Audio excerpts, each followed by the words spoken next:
इस कहानी के लेखक है संजय कांबले। कैसी काली गंदी जुबान है तेरी, अपना मुंह बंद कर वरना देख तेरी इस जहरीली जुबान को कैंची से काट दूंगी।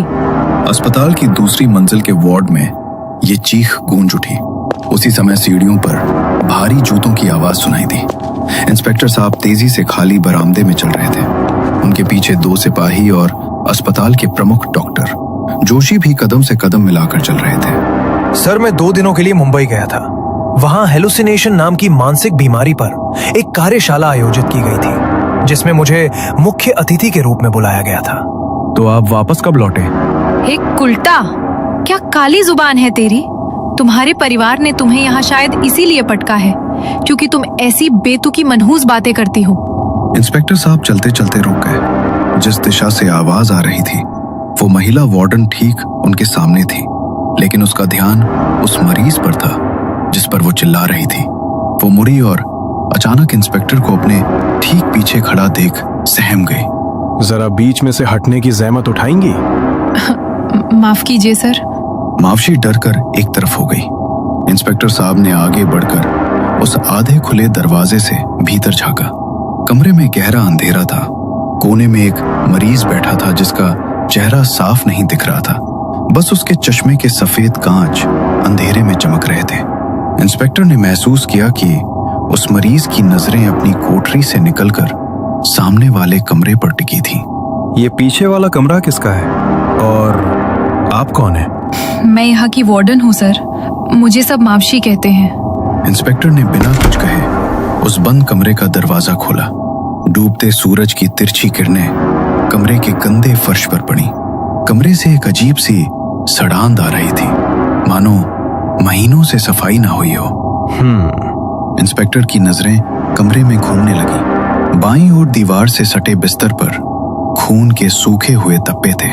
खिड़की का आधा कांच टूटा हुआ था और बाकी आधा फ्रेम में झूल रहा था। इंस्पेक्टर ने अपनी छोटी छड़ी से खिड़की को धकेला और नीचे देखा। नीचे कांच के टुकड़े बिखरे पड़े थे। खून के छींटे दीवार पर भी हैं। इंस्पेक्टर बाहर जाने ही वाले थे कि उनकी नजर फर्श के एक कोने पर अटक गई। वे ठिठक गए, वापस अंदर आए, झुके और उस चीज को गौर से देखा। ये तो किसी लड़की के हाथ की आधी कटी हुई उंगली है। कमरे के बाहर सन्नाटा छा गया। सब सांस रोके इंस्पेक्टर को देख रहे थे। हवलदार, जल्द से जल्द फॉरेंसिक टीम को यहाँ बुलाओ और उनके आने तक किसी को भी अंदर मत आने देना। इंस्पेक्टर साहब उस कमरे से बाहर निकल रहे हैं, तभी सामने वाले अंधेरे कमरे से, जहां वो चश्मे वाला मरीज बैठा था, एक महिला की भारी आवाज आती है। आखिरकार अंत हो गया। पर सच में अंत हुआ है या अंत की शुरुआत है, या शुरुआत से पहले ही अंत हुआ? जो भी हो, अंत में उसे मुक्ति मिल ही गई। मुक्ति। इंस्पेक्टर रुक गए और उस अंधेरे कमरे की तरफ देखने लगे। अपनी या अपनों की मुक्ति के लिए किसी पराई की बलि देने वाली इस दुनिया में उसने किसी पराई के लिए बलि दी। बलि, बलि, बलिदान।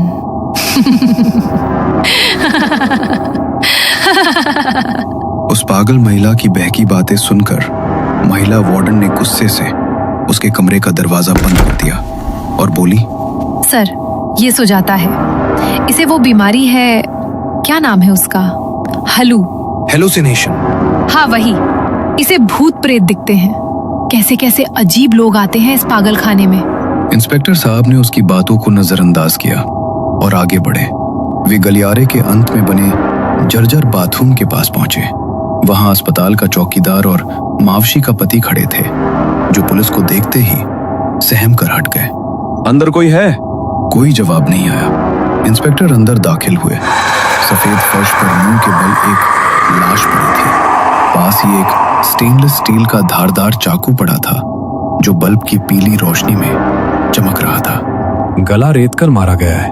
चाकू के दांतों में मांस के लोथरे और सूखा खून फंसा था।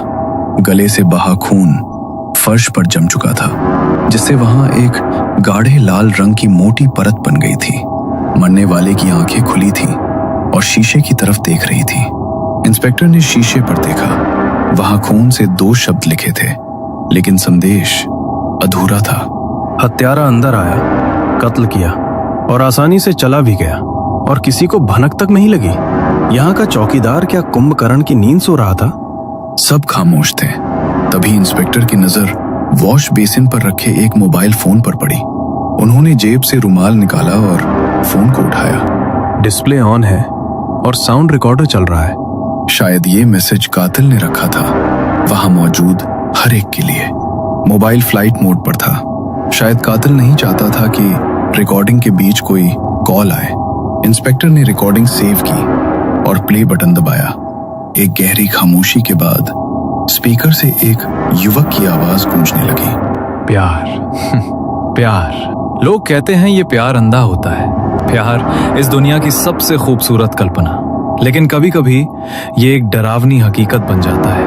वहां मौजूद हर शख्स, डॉक्टर, मावशी, सिपाही, उस आवाज को ध्यान देकर सुनने लगे।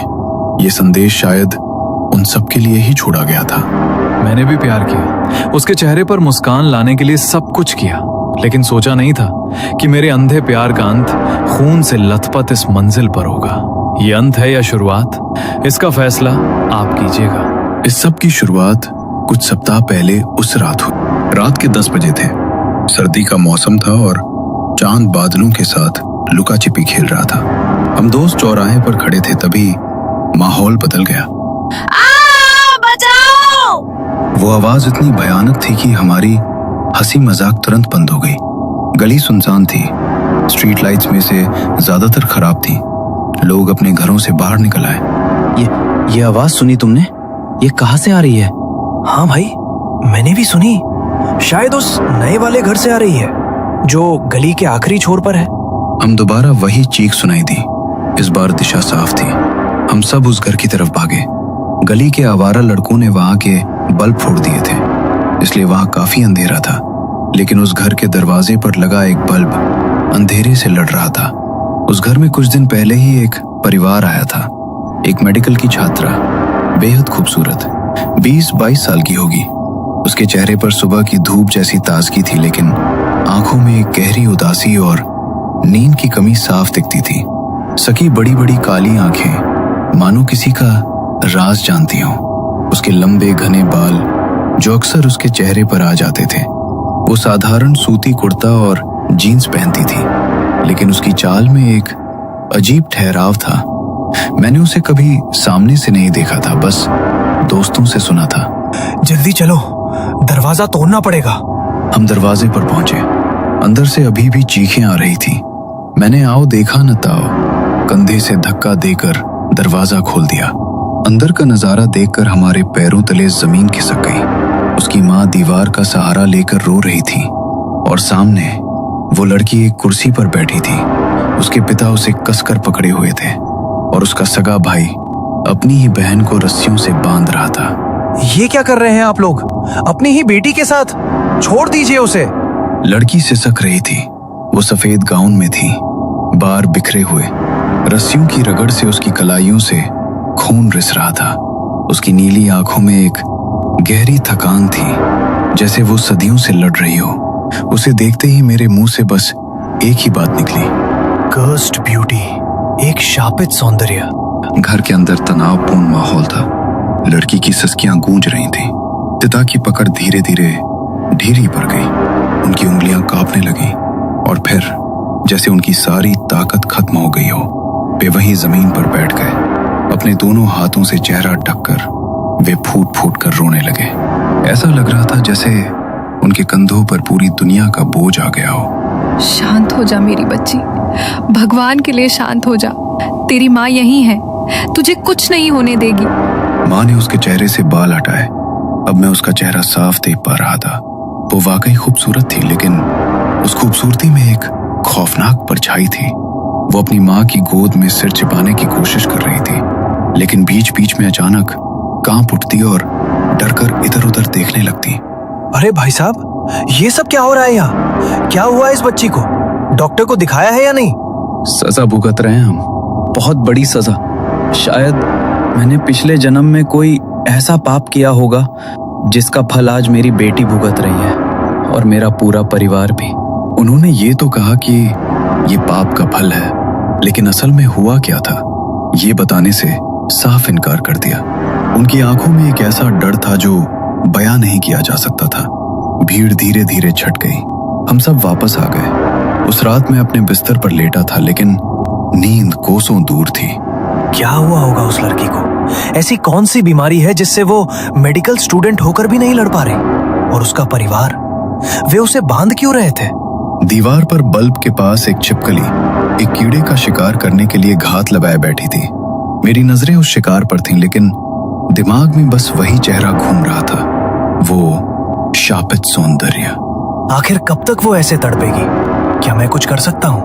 दूर कहीं किसी कुत्ते के रोने की आवाज आ रही थी। रात गहरी होती जा रही थी और साथ ही मेरे दिल में उस लड़की के लिए एक अजीब सी बेचैनी और आकर्षण भी गहराता जा रहा था।